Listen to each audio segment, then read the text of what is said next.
It more effective ಅಲ್ಲಿ. So ಹೀಗೆ ಇವೆಲ್ಲ ಈ 4 ಅಂಗಗಳದಾವಲ್ಲ, ನಾಟಕದ ಚತುರ್ವಿಧ ಅಂಗಗಳಿವೆ. ಒಂದು ಕಡೆ ಎಲ್ಲಾದ್ರೂ ಒಂದಿಷ್ಟು ಹೇರುಪೇರಾದರೆ ನಾಟಕ ಯಶಸ್ವಿ ಆಗೋದಿಲ್ಲ. ಅದಕ್ಕಾಗಿ ಎಲ್ಲಕ್ಕಿಂತ ಹೆಚ್ಚಿಗೆ ಶೇಕ್ಸ್ಪಿಯರ್ನ ಮೊದಲುಗೊಂಡು ಆದ್ಯತೆ ಕೊಟ್ಟದ್ದು ಪ್ರೇಕ್ಷಕರಿಗೆ. ಪ್ರೇಕ್ಷಕರನ್ನು ಗೌರವಿಸದ ನಾಟಕ ಉಳಿಯೋದಿಲ್ಲ ಅನ್ನೋದಕ್ಕೆ ಇವತ್ತು ನಮ್ಮ ವೃತ್ತಿ ರಂಗಭೂಮಿ ಹಿನ್ನಡೆ ಕಂಡದ್ದೇ ಸಾಕ್ಷಿ ಅಂತ ನಾನು ಭಾವಿಸಿಕೊಂಡಿದ್ದೀನಿ. ಅದಕ್ಕಾಗಿ ಪ್ರೇಕ್ಷಕರ ಬೇಕು ಬೇಡಗಳ ಜೊತೆಗೆ ಅವರ ಆಸಕ್ತಿಯನ್ನು ಮತ್ತು ಅಭಿರುಚಿಯನ್ನು ಬದಲಿಸುವಂಥ ಕಾರ್ಯವನ್ನು ರಂಗಭೂಮಿ ಮಾಡಬೇಕಾಗಿದೆ. ಈ ರಂಗಭೂಮಿ ಎಷ್ಟು ಪ್ರಾಚೀನವಾದದ್ದು ಅನ್ನೋದಕ್ಕೆ ಮಾತು ಹೇಳ್ತಾರೆ, drama and theatre are older than religion. They began with the first man who tried to imitate the animals around the camp fire to ensure good hunting ಅನ್ನೋ ಮಾತು ಹೇಳ್ತಾರೆ. ಅಂದರೆ ಆದಿಮಾನವ ತನ್ನ ಸುತ್ತಮುತ್ತ ಇರುವಂಥ ಪ್ರಾಣಿಗಳನ್ನು ಆಕರ್ಷಿಸೋದಕ್ಕಾಗಿ ಅವುಗಳ ಧ್ವನಿಯನ್ನು ಎಂದು ಅನುಕರಿಸಲಿಕ್ಕೆ ಶುರು ಮಾಡಿದ ಆವತ್ತೇ ರಂಗಭೂಮಿ ಹುಟ್ಟಿತು ಅಂತ. ಸೊ ಅಷ್ಟು ವರ್ಷಗಳಿಂದಲೂ ಕೂಡ ಈ ರಂಗಭೂಮಿ ಉಳ್ಕೊಂಡು ಬಂದಿರೋದಕ್ಕೆ ಕಾರಣ ಏನು ಅಂತಂದರೆ ಇದು ಜನರ ಆಸಕ್ತಿಯನ್ನು ಕೆರಳಿಸೋದಕ್ಕಾಗಿ. ಜನರಂಜನ, ಜನಶಿಕ್ಷಣ ಮತ್ತು ಜನಕಲ್ಯಾಣ ಈ 3 ಗುರಿಯನ್ನು ಇಟ್ಟುಕೊಂಡು ರಂಗಭೂಮಿ ಬೆಳೀತಾ ಬಂದಿದೆ. ಇದಕ್ಕೆ ಇಲ್ಲಿ ಸಿಗ್ತಾ ಇರುವಂಥ ಈ ಪ್ರೋತ್ಸಾಹ ಸಾಕಾಗೋದಿಲ್ಲ ಅಂತ ನನಗನ್ನಿಸ್ತದೆ. ಹಾಗೆ ಕರಾವಳಿಯ ಯಕ್ಷಗಾನವನ್ನು ಅಲ್ಲಿಯ ಪ್ರೇಕ್ಷಕರು ಮತ್ತು ಪ್ರಾತಾತೃಗಳು ಹಾಗೆ ಪ್ರಾಯೋಜಕರು ಅದನ್ನು ಉಳಿಸ್ಕೊಂಡು ಬೆಳೆಸ್ಕೊಂಡು ಬಂದಿರೋ ಹಾಗೆ ನಮ್ಮ ಭಾಗದಲ್ಲೂ ಕೂಡ ಈ ರೀತಿಯಾದಂಥ ಪ್ರಾಯೋಜನ ಮಾಡುವಂಥವರು ಸಿಗಬೇಕು. ನನಗೆ ಭಾಳ ಸಂತೋಷ ಆಗ್ತದೆ. ಮುಧೋಳದಲ್ಲಿ ಇಂಥ ಒಂದು ನಾಟಕವನ್ನು ನೋಡಲಿಕ್ಕೆ ಇಷ್ಟೆಲ್ಲ ಜನ ನೀವು ಬಂದಿರಿ ಅಂದರೆ ನಿಮಗೆ ಮೊದಲು ನಾನು ಕೈ ಜೋಡಿಸಿ ನಮಸ್ಕಾರ ಮಾಡಬೇಕು ಅಂತ ಅನಿಸ್ತಾ. ಹಾಗೆ ಈ ಗದಾಯುದ್ಧ ನಾಟಕವನ್ನು ನಾನು ಬರೀಲಿಕ್ಕೆ ಪ್ರೇರಣೆ ಆಗಿರೋದು ಈ ನೆಲದ ಒಂದು ಸತ್ವ. ನಾನು ಬನಹಟ್ಟಿಯಲ್ಲಿ ಇದ್ದರೂ ಕೂಡ ಈ ಮುಧೋಳ ಭಾಗ ಏನದಲ್ಲ, ಇದು ಎಲ್ಲ ನಮ್ಮನ್ನು ಬೆಳೆಸಿದಂಥ ಈ ಒಂದು ಪವಿತ್ರ ಭೂಮಿ. ಅಶೋಕ್ ಬಾದರದಿನಿಯವರು ಇಲ್ಲಿ ನಾಟಕ ನಿರ್ದೇಶನ ಮಾಡಲಿಕ್ಕೆ ಬಂದಂತಹ ಸಂದರ್ಭದಲ್ಲಿ ನಾನು ಈ ನಾಟಕವನ್ನು ಬರೆದು ಕೊಟ್ಟಿದ್ದೆ. ರಂಗಣ್ಣವರು ಅದನ್ನು ಬೇರೆ ಬೇರೆ ಕಡೆಗಳಲ್ಲಿ 100 ಪ್ರಯೋಗಗಳನ್ನು ಮಾಡಿದ್ದಾರೆ. ಹೀಗೆ ಹೆಚ್ಚು ಹೆಚ್ಚು ಪ್ರಯೋಗಗಳನ್ನು ಮಾಡ್ತಾ ಹೋಗಲಿ ಅಂಥೇಳಿ ಹೇಳ್ತಾ ಮತ್ತೆ ಮತ್ತೆ ರಂಗ ಪ್ರಯೋಗಗಳಿಗೆ ತಾವೆಲ್ಲ ಆಶ್ರಯದಾತರ ಆಗಬೇಕು ಅಂಥೇಳಿ ತಮ್ಮಲ್ಲಿ ಕೇಳಿಕೊಂಡು ಮತ್ತೊಮ್ಮೆ ಎಲ್ಲರೂ ಭಾಗವಹಿಸ್ತಿಲ್ಲ. ನಿಜವಾಗ ಅದು ಯಾಕೋ ನಮ್ಮಲ್ಲಿ ಅದು ಇನ್ನು ಅಭಿರುಚಿ ಕಡಿಮೆ, ಇನ್ನು ಅದ್ರ ಬಗ್ಗೆ ಪ್ರಚಾರದ ಕೊರತೆ ಇದ್ದು ಆ ರೀತಿ ಆಗಬಾರ್ದು. ನಾವು ನೀವೆಲ್ಲರೂ ಈಗಾಗಲೇ ಸರ್ ಹೇಳಿದಂಗೆ ಯಕ್ಷಗಾನಕ್ಕೆ ಕರಾವಳಿಯಿಂದ ಇಲ್ಲಿ ಬಂದಂಥ ಒಬ್ಬರ ವ್ಯಾಪಾರಸ್ಥರು ಅಲ್ಲಿ ಯಕ್ಷಗಾನ ತರಿಸಿ ಅದನ್ನು ಪ್ರಾಯೋಜಕತ್ವ ಮಾಡಿ ಅದಕ್ಕೆ ಪ್ರಾಯೋಜನೆ ಮಾಡಿ ಮಂದಿ ಕೂಡಿಸಿ ಮನೆ ಅಡ್ಡಾಡಿ ಕರೆದ ಮಂದಿ ಕೂಡಿಸಿ ಯಶಸ್ವಿ ಪ್ರಯೋಗ, ಯಕ್ಷಗಾನದ ಪ್ರಯೋಗ ಮುಧೋಳದಾಗನ ಯಶಸ್ವಿಯಾಗಿ ಅವ್ರು ನಡೆಸ್ತಾರ. ಆದರೆ ಇಲ್ಲಿಯ ನಾಟಕ ನಮ್ಮವರ ಮಾಡಿದ ನಾಟಕ ನಾವು ನೋಡೋಕೆ ಆಸಕ್ತಿಯಿಂದ ಬರೋದಿಲ್ಲ ಅಂತಂದ್ರೆ ನಿಜಕ್ಕೂ ಇದು ದುರದೃಷ್ಟಕರ ಅನ್ನುವಂಥ ಭಾವನೆ ನಮಗೆ. ಇಲ್ಲಿ ಭಾಳಷ್ಟು ಹಿರಿಯರದ್ರಿ, ನಿಮ್ಮ ಮುಂದೆ ಮಾತಾಡಿ ಹೇಳುವಷ್ಟು ದೊಡ್ಡವಲ್ಲ. ಆದ್ರೆ ನಾವು ಆ ನಿಟ್ಟಿನಲ್ಲಿ ಅವ್ರು ನೋಡಿದ್ರೆ ನಾವು ಕಲಿಬೇಕಾಗೈತಿ. ಇಂಥ ನಾಟಕಗಳು, ಈ ಒಂದು ಕಲೆ ಈಗಾಗಲೇ ಸರ್ ಹೇಳಿದಂಗೆ ಇದರೊಳಗೆ ಸಾಹಿತ್ಯ ಐತಿ, ನಟನೆ ಐತಿ, ಈ ಎಲ್ಲವೂ ಇದ್ದಂಥ ಈ ಒಂದು ಇದರಲ್ಲಿ. ಮತ್ತು ಇವು ನಮ್ಮ ಮುಧೋಳಾಗಲಿ ಲೋಕಾಪುರ ಆಗಲಿ ನಮ್ಮ ಭಾಗ, ಇಡೀ ಬಾಗಲಕೋಟೆ ಜಿಲ್ಲೆ ರಂಗಭೂಮಿಯ ತವರೂರು. ಬಹಳಷ್ಟು ಹಿರಿಯ ಕಲಾವಿದರು ನಮ್ಮ ಭಾಗದಿಂದ, ಅಲ್ಲಿಂದ ಇಲ್ಲಿಂದ ಪ್ರಾರಂಭಿಸಿ ರಾಷ್ಟ್ರ ಮಟ್ಟದವರೆಗೂ ಹೋಗಿ ತಮ್ಮ ಕಲಾ ಪ್ರತಿಭೆಯನ್ನು ತೋರಿಸಿದಂಥ ಬಹಳಷ್ಟು ಕಲಾವಿದರು ನಮ್ಮಲ್ಲಿಂದ ಮೂಡಿ ಬಂದಾರ. ಮಾನ್ಯ ನಮ್ಮ ಕೃಷ್ಣಾಜಿಯವರನ್ನು ಈ ಸಂದರ್ಭದಲ್ಲಿ ನಾನು ನೆನಪಿಸ್ಬೇಕಾಗತ್ತಿ. ಅವತ್ತು ಕೃಷ್ಣಾಜಿಯವರು ತಮ್ಮ ಇಡೀ ಜೀವಮಾನವನ್ನು ನಮ್ಮ ಪಾರಿಜಾತ ಕಲೆಗಾಗಿ ಮುಡುಪಾಗಿಟ್ಟರು, 100 ಎಕರೆ ಆಸ್ತಿಯನ್ನು ಕಳೆದ್ರು. ಅವರು ಅವತ್ತು ಅದೆಲ್ಲ ಮಾಡಿದ್ದ, ಅವ್ರು ನಡೆಸಿಕೊಟ್ಟ, ಅವ್ರು ತಯಾರಿಸಿದ ಕಲಾವಿದ್ರನ್ನ ಇವತ್ತು ಯಲ್ಲವಕ್ಕರಾಗಿರ್ಬೋದು, ನಮ್ಮ ಮಲ್ಕೇಶ್ ಕಾಕ ಆಗಿರ್ಬೋದು, ಹಿಂಗೆ ನಮ್ಮ ನಾಡಿನಾದ್ಯಂತ 100 ಪಾರಿಜಾತ ಕಲಾವಿದರು ನಮ್ಮಲ್ಲಿ ನೋಡ್ಲಿಕ್ಕೆ ಸಿಗ್ತಾರೆ. ಅದೇ ರೀತಿ ನಾವಲಿಗಿ ಸಂಗ್ಯಾಬಾಳೆ ನಾಟಕ ಇರ್ಬೋದು, ಇಂಥ ಹಲವಾರು ವಿವಿಧ ರಂಗ ಕಲಾಕುಸುಮಗಳು, ಕಲಾ ಒಂದು ವಿವಿಧ ಕಲೆಗಳು ನಮ್ಮಲ್ಲಿ ಇದ್ದರೂ ಕೂಡ ಅದಕ್ಕೆ ನಮ್ಮಲ್ಲಿ ಪ್ರೋತ್ಸಾಹದ ಕೊರತೆ ಐತಿ ಅನ್ನುವಂಥ ಮಾತನ್ನು ಈ ಸಂದರ್ಭದಲ್ಲಿ ತಮ್ಮಲ್ಲಿ ಅರಿಕೆ ಮಾಡಿಕೊಳ್ತಾ, ಇನ್ನು ಮುಂದಿನ ದಿನಮಾನಗಳಲ್ಲಿ ನೀವೆಲ್ಲರೂ ಕೂಡಿ ಇದು ಕೈ ಜೋಡಿಸಬೇಕು.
ವೇದಿಕೆಯ ಮೇಲೆ ಆಸೀನರಾಗಿರ್ತಕ್ಕಂಥ ಸಾನ್ನಿಧ್ಯವನ್ನು ವಹಿಸಿರ್ತಕ್ಕಂಥ ಡಾಕ್ಟರ್ ಚಂದ್ರಶೇಖರ್ ಸ್ವಾಮಿಗಳ ಪಾದಾರವಿಂದಗಳಲ್ಲಿ ಕೋಟಿ ಕೋಟಿ ನಮನಗಳನ್ನು ಸಲ್ಲಿಸುತ್ತಾ, ಉದ್ಘಾಟಕರಾಗಿ ಈ ರನ್ನನ ಗದಾಯುದ್ಧ ಇದನ್ನು ಬರೀ ಕೇಳಿದ್ದು ಅಷ್ಟ ನೋಡಿರಲಿಲ್ಲ, ಇವತ್ತು ನೋಡುವಂಥ ಅವಕಾಶ ಇದೆ. ಕಾವ್ಯದ ಆಧಾರಿತ ನಾಟಕ ಏನಪ್ಪ ಇದೆ ರನ್ನನ ಗದಾಯುದ್ಧಪ್ಪ ಅಂತಂದರೆ, ದುರ್ಯೋಧನ ಮತ್ತು ಭೀಮಸೇನನ ನಡೆದಿರ್ತಕ್ಕಂಥ ವಾಗ್ವಾದ. Stage we are all of the actors, act in the living present, don't live like a drum, live cattle. ಜಗತ್ತಿನ ನಾಟಕದ ನಾಟಕ ತಾನು ಭಗವಂತ.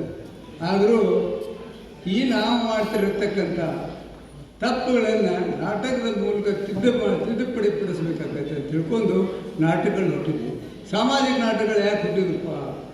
ಸಮಾಜದಲ್ಲಿ ಏರುಪೇರು ಆದಾಗ ಅದನ್ನು ತಿದ್ದುಕೊಂಡು ಬದುಕಿರಿ, 100 ವರ್ಷ ಆಯುಷ್ಯನಾಗ 3 ತಾಸಿನಾಗ ಅಂತ ತೋರಿಸ್ತಾರೆ. ಅದಕ್ಕೆ ನಾಟಕಗಳ ನಮ್ಮ ನಾಟಕದ ಭಾಳ ಮಂದಿ ತಮ್ಮ ಅನುಕೂಲವಾಗ ಪಾತ್ರ ತಗೋತಾರೆ. ಅವರು ಏನಪ್ಪ ಅಂತಂದ್ರೆ ಹಾಸ್ಯ ಕಲಾಕಾರನ ಮಾತಾಡ್ತಾರೆ, ಒಬ್ಬ ಹೀರೋ ಹಾಕಲ್ಲ, ಇನ್ನೊಬ್ಬ ಅದ್ರಾಗ ಏನಿರೋದು ಖಳನಾಯಕ ಹಾಕ. ಆದರೆ ಅಂಥದ್ದಾಗಲ್ಲ.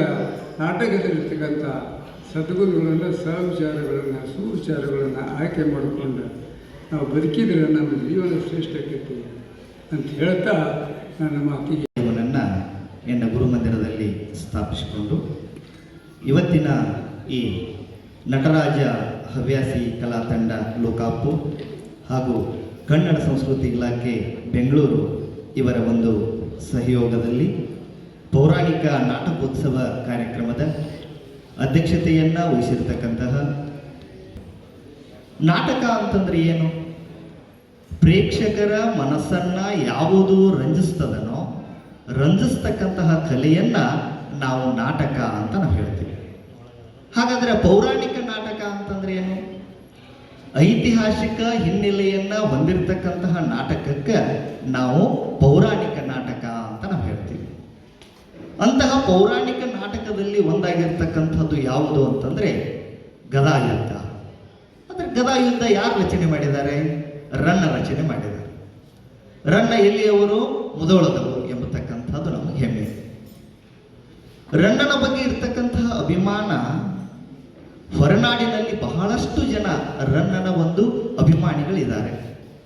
ಅದೇ ರೀತಿಯಾಗಿ ನಮ್ಮ ಮುಧೋಳದಲ್ಲಿನೂ ಕೂಡ ರನ್ನ ಉತ್ಸವ ಅಂತ ತಿಳ್ಕೊಂಡು ಪ್ರತಿ ವರ್ಷವೂ ಕೂಡ ಬಹಳ ಅದ್ದೂರಿಯಿಂದ ನಾವು ಮಾಡ್ತೀವಿ.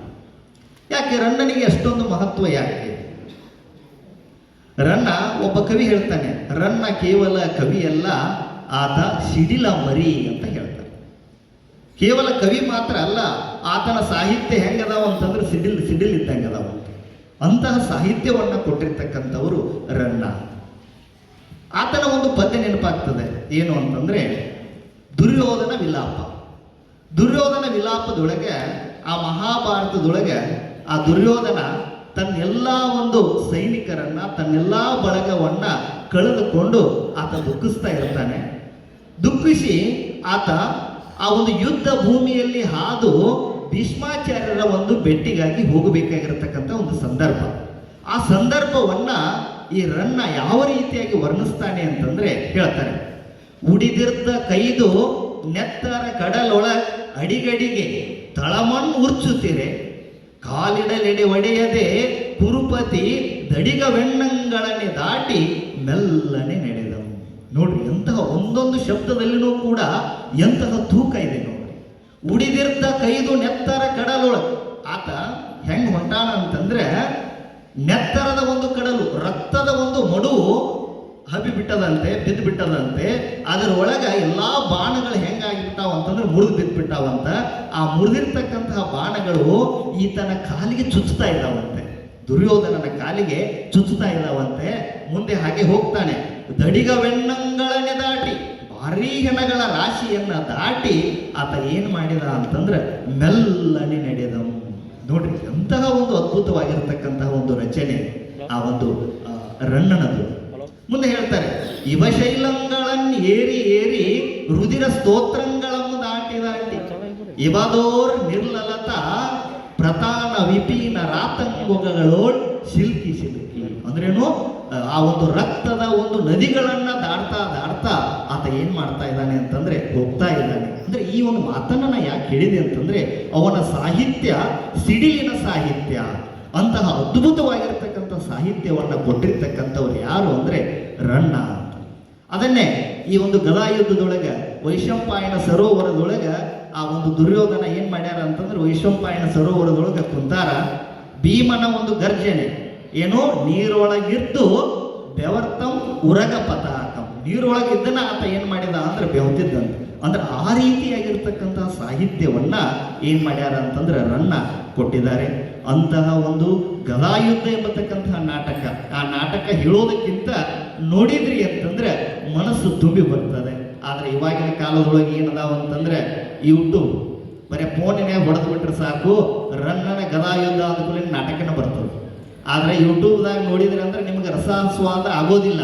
ಆದ್ರೆ ನೇರವಾಗಿ ನೀವು ನೋಡಿದ್ರಿ ಅಂತಂದ್ರೆ ಅದರ ಅನುಭವನೇ ಬೇರೆ. ಆ ನಿಟ್ಟಿನೊಳಗೆ ಇವತ್ತಿನ ದಿವಸ ಎಲ್ಲಾ ನಮ್ಮ ಕಲಾವಿದರು, ಬಹಳ ಒಂದು ಶಿಕ್ಷಕರಿದ್ದಾರೆ, ಹಲವಾರು ವೃತ್ತಿಯೊಳಗೆ ಕೆಲಸ ಮಾಡ್ತಕ್ಕಂಥವ್ರು ಇದ್ದಾರೆ. ಕಲೆಯನ್ನ ಆರಾಧಿಸಿ ಒಳ್ಳೆ ಒಳ್ಳೆ ಒಂದು ಕಾಸ್ಟ್ಯೂಮ್ಸ್ ಅನ್ನು ಹಾಕೊಂಡಿದ್ದಾರೆ. ಅದ್ರ ತಕ್ಕಂತೆ ಅವ್ರು ಏನ್ ಮಾಡ್ಯಾರ ಅಂತಂದ್ರೆ ತಯಾರಾಗ್ಯಾರ. ಯಾಕಂದ್ರೆ ಕಲೆ ಎಂಬತಕ್ಕಂಥದ್ದು ಒಂದು ದಿವಸದೊಳಗೆ 2 ದಿವಸದೊಳಗೆ ಬರ್ತಕ್ಕಂಥದ್ದಲ್ಲ, ನಿರಂತರವಾಗಿರ್ತಕ್ಕಂತಹ ಪ್ರಯತ್ನದಿಂದ ಬರ್ತಕ್ಕಂಥದ್ದು ಯಾವುದು ಅಂದ್ರೆ ಕಲೆ. ಅಂತಹ ಕಲೆಯನ್ನ ನಿಮ್ಮೆಲ್ಲರ ಮುಂದೆ ಉಣಬಡಿಸಲಿಕ್ಕೆ ಅವರು ಬರ್ತಾ ಇದ್ದಾರೆ.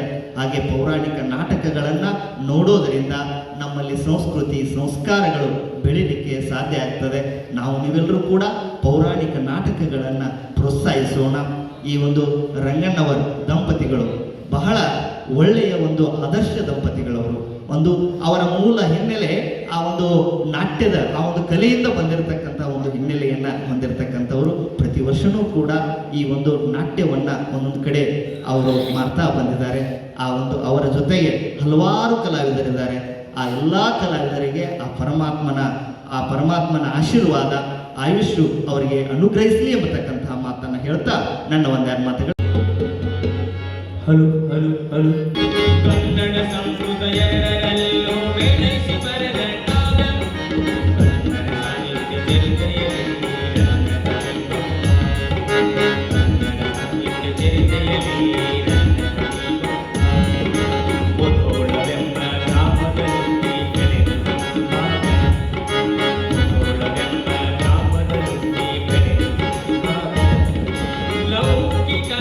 ಅಲೌಕಿಕ ಎಂಬ ಎರಡು ಕಾವ್ಯ ರಚಿಸಿ ಲೌಕಿಕ ಅಲೌಕಿಕ ಎಂಬ ಎರಡು ಕಾವ್ಯ ರಚಿಸಿ ಕನ್ನಡ ಸಾಹಿತ್ಯ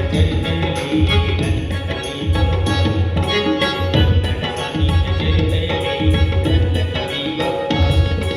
ಮಹಾಭಾರತದ ಕಥೆಯನ್ನೆಲ್ಲ ಲೌಕಿಕದಲ್ಲಿ ರಚಿಸಿ ಮಹಾಭಾರತದ ಕಥೆಯನ್ನೆಲ್ಲ ಲೌಕಿಕದಲ್ಲಿ ರಚಿಸಿ ಸಿಂಹಾವಲೋಕನ ಕ್ರಮದಿಂದ ತಿಳಿಸಿ ಹೇಳಬರಟ ಸಿಂಹಾವಲೋಕನ ಕ್ರಮದಿಂದ ತಿಳಿಸಿ ಹೇಳಬರಟ ಕನ್ನಡ ಸಾಹಿತ್ಯ ಚರಿತ್ರೆಯಲ್ಲಿ ನನ್ನ ಕವಿಯೊಬ್ಬ ಕನ್ನಡ ಸಾಹಿತ್ಯ ಚರಿತ್ರೆಯಲ್ಲಿ ನನ್ನ ಕವಿಯೊಬ್ಬ ನನ್ನ ತಂದೆಗೆ ನಾನು ಮೂರನೆಯ ಮಗ. ನನಗೆ ಹೆಂಡತಿಯರು ಇಬ್ಬರು, ಶಾಂತಿ ಮತ್ತು ಜಕ್ಕಿಯ. ಹಾಗೆ ನನಗೆ ಇಬ್ಬರು ಮಕ್ಕಳು. ಒಬ್ಬ ಮಗ ರಾಯ, ಇನ್ನೊಬ್ಬ ಮಗಳು ಅತ್ತಿಮಬ್ಬೆ.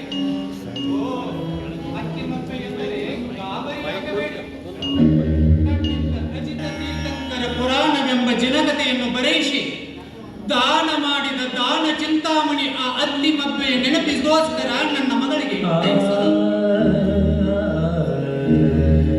ಇನ್ನು ನನ್ನ ಆಶ್ರಯದಾತ ಒಡೆಯ ಎಂದರೆ ಚಾಲುಕ್ಯ ತೈಲಕ ಮಹಾರಾಜರು, ಅಪ್ರತಿಮ ಶೂರರು ಧೀರರು ಆದ ಅವರು, ಕಲೆ ಸಾಹಿತ್ಯ ಪಾಂಡಿತ್ಯಕ್ಕೆ ಹೆಸರಾದವರು. ಅವರ ಕುರಿತು ಒಂದು ಕಾವ್ಯವನ್ನು ಬರೆಯಬೇಕೆಂದುಕೊಂಡಾಗ ನನಗೆ ನೆನಪಾಗುವುದು ಮಹಾಭಾರತ. ಅದರಲ್ಲಿನ ಒಂದು ಪಾತ್ರವಾದ ಭೀಮನ ಗುಣಗಳು ನನ್ನ ದೊರೆಗೆ ಸರಿಜೋಡಿಯಾಗುತ್ತವೆಂದು ಯೋಚಿಸಿ ಸಾಹಸ ಭೀಮ ವಿಜಯಂ ಎನ್ನುವ ಹೆಸರಿನಲ್ಲಿ ಬರೆದಿದ್ದೇನೆ. ಎನ್ನ ಕಾವ್ಯವು ಪ್ರೌಢ ಕಾವ್ಯಗಳಲ್ಲಿ ಒಂದು. ಪಣಿಪತಿಯ ಪಣಾರತ್ನಮಂ ಎನ್ನ ಕೃತಿರತ್ನಮಂ ಪೇಳ್ ಪರೀಕ್ಷಕಂ ಎಂಟರ್ದಿಯ ಪೇಳ್ ಪರೀಕ್ಷಕಂ ಎಂಟರ್ದಿಯ ಪಂಡೇರೆ ಕವಿ ಚಕ್ರವರ್ತಿ, ಕವಿ ತಿಲಕ, ಕವಿ ಚತುರ್ಮುಖ ಎಂಬ ಬಿರುದಾಂಕಿತನಾದ ನಾನು ಎಂದು ಅದನ್ನು ಸ್ವೀಕರಿಸಿ ಜಗತ್ಪರಿಶುದ್ಧಗೊಳಿಸಿ. ಓ ನನ್ನ ಸಹೃದಯ ಬಂಧುಗಳೇ, ಬರೀ ನನ್ನ ಪರಿಚಯವನ್ನೇ ಹೇಳುತ್ತಿದ್ದೇನೆ. ನನ್ನ ಕಾವ್ಯದ ಸಾರವನ್ನು ನಾನೀಗ ತಿಳಿಸಿಕೊಡುತ್ತೇನೆ. ಮಹಾಭಾರತ ಯುದ್ಧದ ಕೊನೆಯ ದಿನದ ಮೊದಲನೇ ಕಾಲಘಟ್ಟ.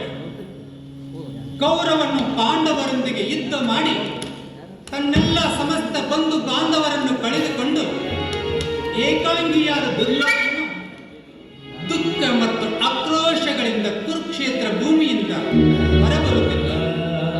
ಕುರುಕ್ಷೇತ್ರ ಭೂಮಿಯಿಂದ ಹೊರಬರುತ್ತಿದ್ದಾನೆ. ಈಗ ನೋಡಿ.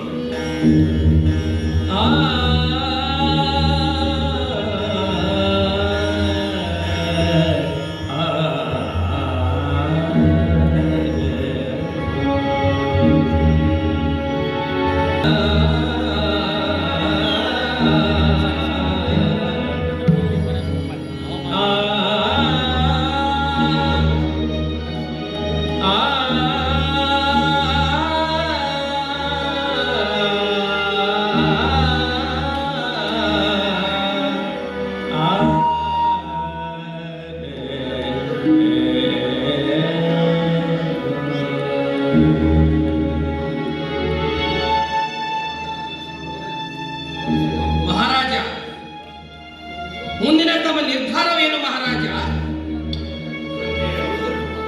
ನಾನೇನು ಮಾಡಲು? ನಾನು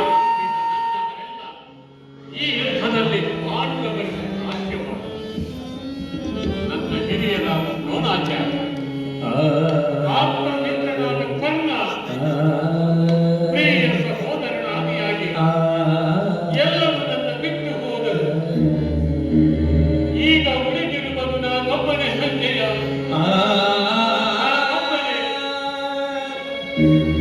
ಎಲ್ಲರೂ ನನಗಾಗಿ ಬಲಿಯಾದ ಮೇಲೆ ನಾನೊಬ್ಬನು ಉಳಿದು ಏನು ಸಾಧಿಸಲು ಸಂಜಯ? ಏನು ಸಾಧಿಸಲು ಸಂಜಯ?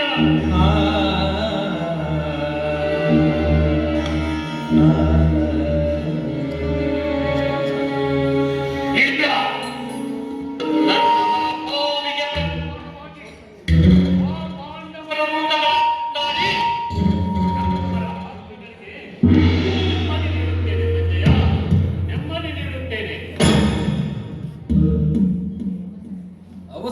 ಮಹಾರಾಜ, ಅವಸರ ಬೇಡ.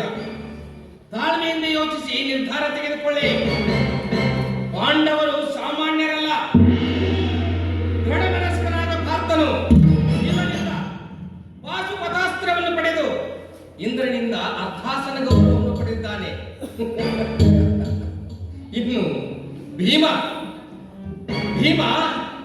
ಬಕಾಸುರ, ಹಿಡಿಂಬ, ಕೀಚಕರಂತ ರಕ್ಕಸರನ್ನು ಕೊಂದು ತನ್ನ ತೋಳಬಲಗಳಿಂದ 100 ಜನ ಕೌರವರನ್ನು ಕುಟ್ಟಿ ಪುಡಿ ಮಾಡಿ ದುಶ್ಯಾಸನ ಎದೆಯಿಂದ ಚೆಲ್ಲಿದ ಬಿಸಿಲೆತ್ತರವನ್ನು ಕುಟಿದ ಮಹಾರಥ ಭೀಮನು.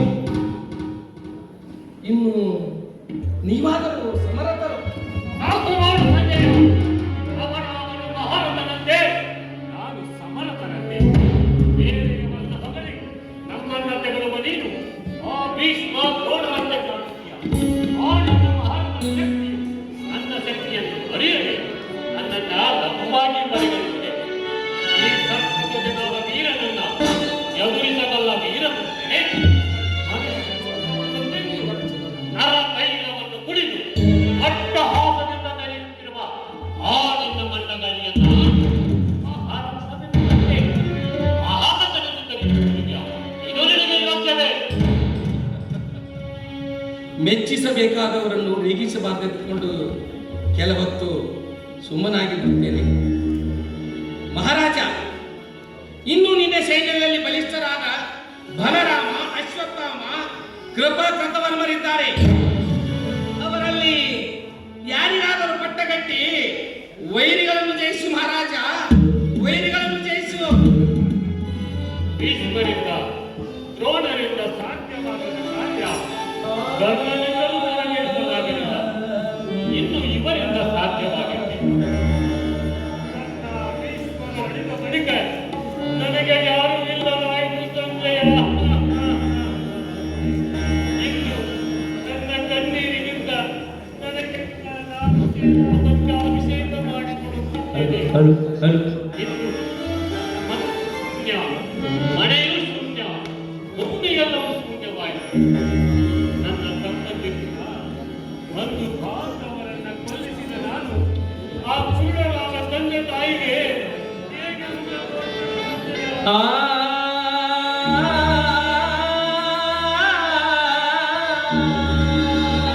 ಮಹಾರಾಜರು, ಗಾಂಧಾರಿ ಮಹಾರಾಣಿಯವರು ಆಗಮಿಸುತ್ತಿದ್ದಾರೆ. ಬಹುಪರ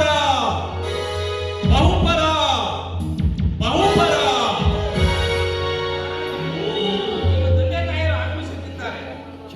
ಕೊಂಡು ದುರ್ಯೋಧನನು ಏಕಾಂಗಿಯಾದ ದುರ್ಯೋಧನನು ಅನ್ಯ ಮನಸ್ಕನಾಗಿ ಎಲ್ಲರ ಮಾತನ್ನು ಧಿಕ್ಕರಿಸಿ ತಂದೆ ತಾಯಿಗಳನ್ನು ಕಾಣಲು ಕುರುಕ್ಷೇತ್ರದ ಭೂಮಿಗೆ ಬಂದಿದ್ದ. ಅಲ್ಲಿ ಕುಳಿತಿದ್ದ ಕೈದು ನೆತ್ತರ ಕಡಲೊಳಗೆ ಅಡಿಗಡಿಗೆ ತಳಮಳ ನಚ್ಚುತ್ತಿರೆ ಕಾಲಿಡಲೊಡೆಯದೆ ಕುರುಪತಿ ದಡಿಗೆ ಒಡೆಂಗಳನೆ ಮೆಟ್ಟಿ ನಡೆಯುತ್ತಿರ್ತವು.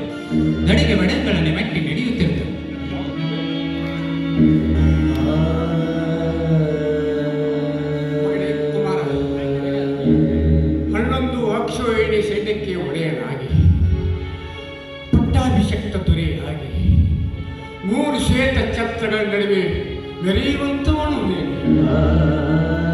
ಹಾಗೆ ಇಂದು ನೀನು ಬರುವ ದಾರಿ ತಿಳಿದಂತಾಯಿತು.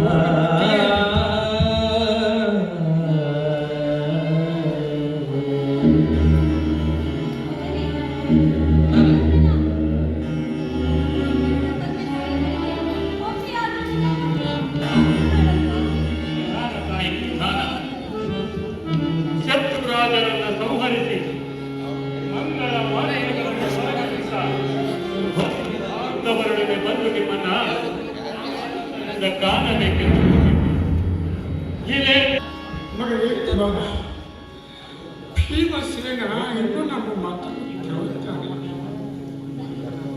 ಸಂಧಿಗೆ ಒಪ್ಪಿಕೊ. ಭೀಮನ ಮೇಲಿನ ದ್ವೇಷವನ್ನು ಬಿಟ್ಟು ಬಿಡು. ಸಂಬಂಧಿ ಸ್ವಾಮಿಗಾಗಿ ಮುಂದಿಟ್ಟ ಹೆಜ್ಜೆಯನ್ನ ಹಿಂದಿಡುವುದಿಲ್ಲ ಎಂಬಕ್ಕೆ ಅಗೋ ಆತನ ಕೈಕಾಲುಗಳು ಕುಂಡರಿಸಿವೆ. ಇಲ್ಲಿ ನೋಡು, ಈ ವೀರನ ರೌದ್ರವನ್ನು ನೋಡು. ಅಬ್ಬ, ಈ ರಕ್ತ, ಈ ಸಾವು, ಈ ನೋವು ನೋಡ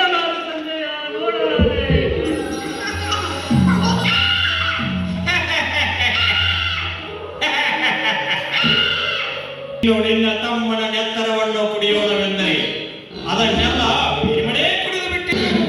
ಭೀಷ್ಮರ ನೆತ್ತರವನ್ನು ಹೀರೋಣವೆಂದರೆ ಅವರಿನ್ನೂ ಬದುಕಿದ್ದಾರೆ.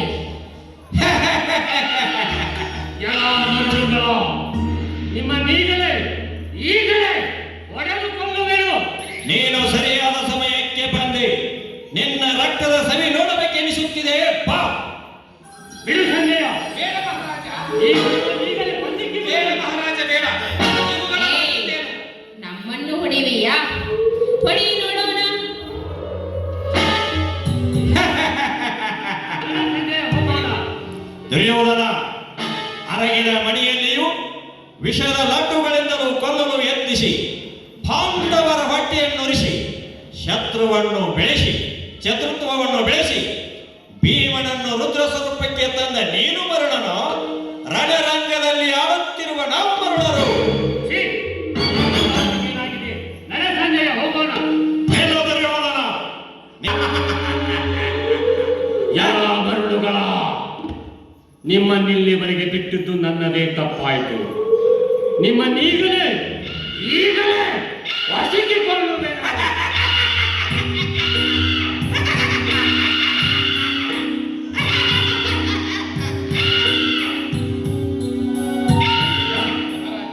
ನನ್ನ ಆಪ್ತ ಮಿತ್ರನಾದ ಕರ್ಣನಲ್ಲಿ. ಬನ್ನಿ ಮಹಾರಾಜ, ಬನ್ನಿ.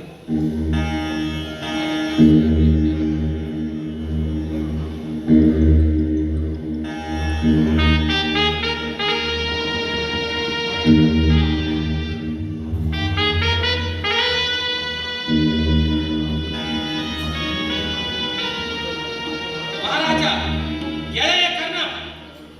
ಓ ನನ್ನ ಪ್ರಿಯ ಮಿತ್ರ ಕರ್ಣನೇ, ನಾನು ನೀನು ಹಾಗೂ ತಮ್ಮ ದುಶ್ಯಾಸನ ಒಂದು ಜೀವವಾಗಿ ಬದುಕಿದವರು. ಅವನು ಹೋದ ಮೇಲೆ ನೀನೊಬ್ಬನಿದ್ದೆ ಅಂಗರಾಜ. ನೀನು ಕೂಡ ನನ್ನನ್ನು ಬಿಟ್ಟು ಎಲ್ಲಿಗೆ ಹೋದೆ? ನೀನಿಲ್ಲದೆ ನಾನು ರಾಜ್ಯಭಾರ ಮಾಡುವನೆ. ನೀನಿಲ್ಲದ ಬದುಕು ಬೇಡವೆನಿಸಿದೆ ಕರ್ಣ, ಬೇಡವೆನಿಸಿದೆ.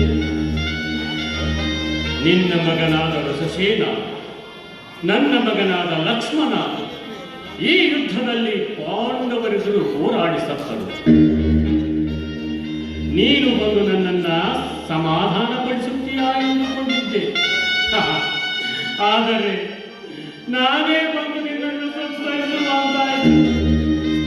ಮಾತನಾಡುವುದನ್ನ ಮಾತನಾಡು. ನಿನ್ನ ಗೆಳೆಯ ಸುಯೋಧನನ್ನು ನೋಡದೆ, ಅಪ್ಪನೇ ಏನೆಂದು ಕೇಳದೆ, ಜಿಯಾ ಎನ್ನದೆ ಏಕೆ ಮಾತನಾಡದಿರಬೇಕಲ್ಲ, ಏಕೆ ಮಾತನಾಡದಿರಬೇಕು? ನೀನಿರುವ ದೇಶದಲ್ಲಿ ಸುಳ್ಳು, ಲೋಭ, ಭಯ ಎಂಬ ಲವಲೇಶವಾದರೂ ಇರುವುದುಂಟೆ? ಸತ್ಯ, ತ್ಯಾಗ, ಪರಾಕ್ರಮ ಎಂಬುದಕ್ಕೆಲ್ಲ ನೀನೇ ಅಗ್ರಗಣ್ಯ ಕರ್ಣ, ನೀನೇ ಅಗ್ರಗಣ್ಯ. ನಿನ್ನನ್ನ ಕೊಂದವ ಇನ್ನೂ ಬದುಕಿದ್ದಾನೆ. ನನ್ನ ತಮ್ಮನನ್ನ ಕೊಂದವನು ಕೂಡ ಜೀವಂತವಾಗಿದ್ದಾನೆ. ನಾನು ಕೂಡ ಬದುಕಿದ್ದೇನೆ. ಅಂದರೆ ನಿನ್ನ ಸ್ನೇಹಕ್ಕೂ ಪ್ರೀತಿ ವಾತ್ಸಲ್ಯಕ್ಕೂ ಇದು ಯೋಗ್ಯವೇ? ಇಲ್ಲ, ನಾಶ ಮಾಡಲಾರದೆ, ಆ ಪಾಂಡವರನ್ನ ಮುಗಿಸಲಾರದೆ ನಾನು ವಿಶ್ರಮಿಸಲಾರೆ ಗೆಳೆಯ, ನಾನು ವಿಶ್ರಮಿಸಲಾರೆ. ಅವರ ಮೈ ಮಾಂಸವನ್ನು ಹುಡಿಯಲ್ಲಿ ಹೊರಳಾಡಿಸಿ, ಅವರ ಮೈ ಮಾಂಸವನ್ನು ಹುಡಿಯಲ್ಲಿ ಹೊರಳಾಡಿಸಿ ಮಾಂಸವನ್ನು ಕಟಕಟನೆ ತಿಂದು ರಕ್ತವನ್ನು ಘಟಘಟನೆ ಕುಡಿದ ಜಾಗ ಮಹಾರಾಜ, ಇದು ಕುಡಿದ ಜಾಗ. ಸಾಕು ಮಾಡು ಸಂಜಯ, ನನ್ನ ವೈರಿಯನ್ನ ಹೊಗಳುತ್ತಿರುವಿಯ. ತಮ್ಮ ದುಶ್ಯಾಸನ, ನಿನ್ನ ಜೀವ ಪರಲೋಕದಲ್ಲಿ, ನಿನ್ನ ಮಾಂಸ ಪಿಶಾಚಿಗಳ ಬಾಯಲ್ಲಿ, ನಿನ್ನ ರಕ್ತ ವೈರಿಯ ಹೊಟ್ಟೆಯಲ್ಲಿ, ನಿನ್ನ ತಲೆ ನಿಶಾಚರಿಯ ಕೈಯಲ್ಲಿ. ಛೇ, ನಾನೆಂತಹ ಪಾಪಿ! ಆ ಭೀಮನ ಗದೆಯಿಂದ ನೀನು ಪಂಚತ್ವವನ್ನು ಹೊಂದಿದೀಯಾ? ನಿನ್ನನ್ನು ಕೊಂದವ ಇನ್ನೂ ಬದುಕಿದ್ದಾನೆ. ಕೊಂದವನನ್ನು ಕೊಲ್ಲದೆ ಬಿಟ್ಟು ನಾನು ಕೂಡ ಬದುಕಿದ್ದೇನೆ. ಅಂದರೆ ನಿನ್ನ ಪ್ರೀತಿಗೂ ಕುಟುಂಬ ವಾತ್ಸಲ್ಯಕ್ಕೂ ಇದು ಯೋಗ್ಯವೇ? ತಾಯಿ ಎದೆ ಹಾಲನ್ನ ನಾನು ಮೊದಲುಂಡ ಬಳಿಕ ನೀನುಂಡೆ. ಸೋಮರಸವನ್ನ ನಾನು ಸೇವಿಸಿದ ಬಳಿಕವೇ ನೀನು ಸೇವಿಸಿದೆ. ಚಿಕ್ಕಂದಿನಿಂದ ವಿನಯವನ್ನ ಎಲ್ಲಿಯೂ ಮೀರಿ ನಡೆದವನಲ್ಲ ಕುಮಾರ, ಎಲ್ಲಿಯೂ ಮೀರಿ ನಡೆದವನಲ್ಲ. ಆದರೆ ಮರಣದ ವಿಷಯದಲ್ಲಿ ಮಾತ್ರ ನೀನು ನನಗಿಂತ ಮುಂದೆ ಹೋದೆಯಲ್ಲ. ಹೆಮ್ಮೆ ಪಟ್ಟುಕೊಂಡು ನಿನ್ನ ಸಾವಿನ ದುಃಖವನ್ನು ದೂರ ಮಾಡಿಕೊಳ್ಳಲಾರೆ ಸಹೋದರ, ನಿನ್ನ ಸಾವಿನ ದುಃಖವನ್ನು ದೂರ ಮಾಡಿಕೊಳ್ಳಲಾರೆ.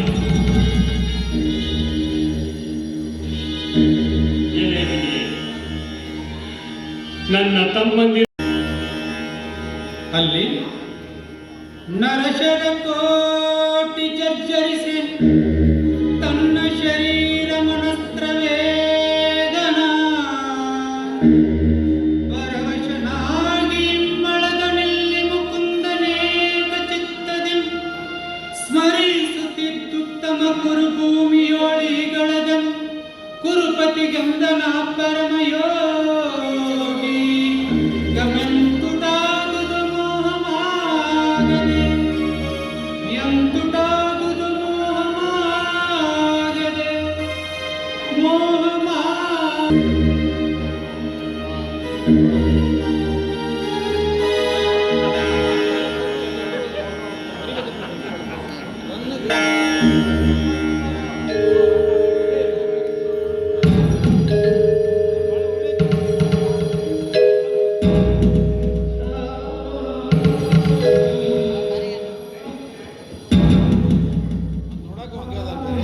ಅಜ್ಜನವರಿಗೆ ಪ್ರಣಾಮಗಳು.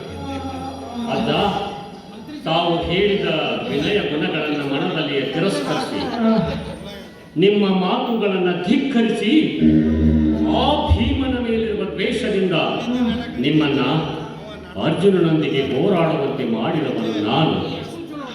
ಈ ಪಾಪಿಯ ದೆಸೆಯಿಂದ ನಿಮಗೆ ಇಂಥ ಅವಸ್ಥೆ ಒದಗಿ ಬಂದಿದೆ ಅಜ್ಜ. ಈ ಪಾಪಿಯ ದೆಸೆಯಿಂದ ನಿಮಗೆ ಇಂಥ ಅವಸ್ಥೆ ಒದಗಿ ಬಂದಿತು. ಅಜ್ಜ ಅಜ್ಜ, ನಿಮ್ಮ ಕುಮಾರ ಗುರುಕುಲ ತಿಲಕ ದುರ್ಯೋಧನ ನಿಮ್ಮನ್ನು ಕಾಣಲು ಬಂದಿದ್ದಾನೆ. ಮಗ ಬಾ ಮಗ ಬಾ. ಬಿಳಿಯ ಆನೆ, ಬಿಳಿಯ ಚಾಮರ, ಬಿಳಿಯ ಕೊಡೆಯೊಂದಿಗೆ 8 ದಿಕ್ಕುಗಳಲ್ಲಿ ಜಯ ಘೋಷದೊಂದಿಗೆ ಬರುತ್ತಿದ್ದ ನನ್ನ ಕೌರವ ಕುಲ ಶ್ರೇಷ್ಠ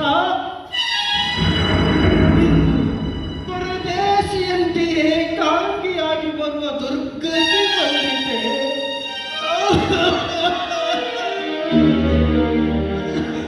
ಆರ್ಯ, ತಾವು ತಿಳಿದವರು, ಆತ್ಮಜ್ಞಾನಿಗಳು, ಲೌಕಿಕ ಆಗು ಹೋಗುಗಳ ವಿಷಯವನ್ನ ಅರಿತವರು. ನಾವು ಏನೇ ಹೇಳದಿದ್ದರೂ ತಮಗೆಲ್ಲವೂ ತಿಳಿದಿರುತ್ತದೆ. ಆದರೆ ನನ್ನವರ ಸಾವಿಗೆ ಕಾರಣರಾದ ಆ ಭೀಮಾರ್ಜುನರನ್ನು ಸೋಲಿಸಿ ಅವರ ಒಡಲಿನಿಂದ ಕರ್ಣ ದುಶ್ಯಾಸನ